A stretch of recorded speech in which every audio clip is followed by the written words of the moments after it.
Yeah, and the truth is what you eat is going to impact how you feel. As I Yeah. said earlier, your brain and your gut are literally developed from the same embryonic cells.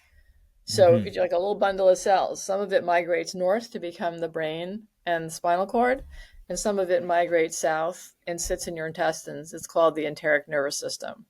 So if you're eating unhealthy, or you're just eating a bunch of processed food and junk food, and let's face it, everybody does that once in a while. There's nothing wrong with that. But if that's your basically standard diet, you're going to cause all kinds of an imbalance in the good and bad bacteria in your gut. And when that happens, you can create a situation called inflammation. Inflammation in your body is bad anyway. It causes all kinds of really things you don't want to be happening. But if you develop inflammation in your gut, you can actually develop something called leaky gut. And what that means Hmm. is that the junctions that typically protect the inside of our gut from the rest of our body and contain the bacteria, think of it as like bricks in a wall. The bricks start to get a little bit loose. And when that happens as a result of inflammation, some of the bad guys can leak out. And when the bad guys leak out and travel through your bloodstream, they can travel to distant organs, including your brain. So, uh, what you eat very much can affect how your brain's functioning, including how you feel mood wise. So, one of the best things you can do if you have a tendency towards depression is change what you eat. Hmm. Easier said than done, right? So, I don't tell people that you have to go on a diet. Just modify what you eat. So, you want to eat pretzels? Eat some pretzels. Eat a bag of pretzels. Don't eat a room full of pretzels. Try to introduce more healthy fruits and vegetables. I'm not suggesting that people have to become vegetarian, but you can make modifications. I think that life and health in general, it's all about modifications, not making drastic changes. Because when you try to make drastic changes, the chances are you're going to set yourself up for failure. And we don't want to do that. Got it. Okay, so like you don't have like a set amount of foods that you would recommend to people. Like for you, it's just about kind of doing what makes or doing what feels right to you, but like making sure that the amount that you're eating is something that you're watching, right, and not just like overeating and stuff like that. Is that Well, correct not even or just no? no, it's not just a matter of overeating. I mean, there's a Uh huh. chapter in my book, literally, that contains a list of pro-inflammatory and anti-inflammatory foods. So I said a little bit earlier that inflammation in your body is not good for you because inflammation in your body tells your body that something's wrong. And as a result of that, your body goes on the attack.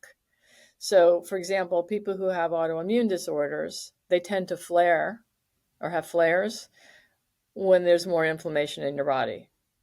But there are foods that have been known to be anti-inflammatory foods, and there are foods that tend to be pro-inflammatory foods. So it's not a question of even how much you eat, Shaq. It is the combination of what you eat. So Hmm. pro-inflammatory foods would be things like highly processed foods, fatty meats. Um, Alcohol tends to be a pro-inflammatory. It's not really a food; it's a substance, and that we know that heavy alcohol use actually causes brain shrinkage. Anti-inflammatory foods are things like green vegetables, healthy grains, fermented foods like kimchi, yogurt, sauerkraut for people who like it. Um, all kinds of seafood tends to be anti-inflammatory. And if you look again at these super agers, or even I forget what it's called. I'm not remember if it's called the blue zone or the green zone, but there are parts of the world that are considered to be where the healthiest people who live the longest tend to live. And I think it might be called the blue zone. But if you look at what they consume, again, depending upon where they live, their access to different types of food is going to be different. So someone who's living in Finland is not going to have the same kind of produce, let's say, as somebody who's living in, Mexico or California. But the folks who tend to eat the most anti-inflammatory foods in those regions, are also the people who live the longest. Hmm. Okay. Yeah. So you mentioned that fatty meats is something that can, like increase your, like inflammation in the body, right? Yeah. Now, would that be different from lean meats? Yes. Okay. So Yes. would it be okay to eat lean red meat?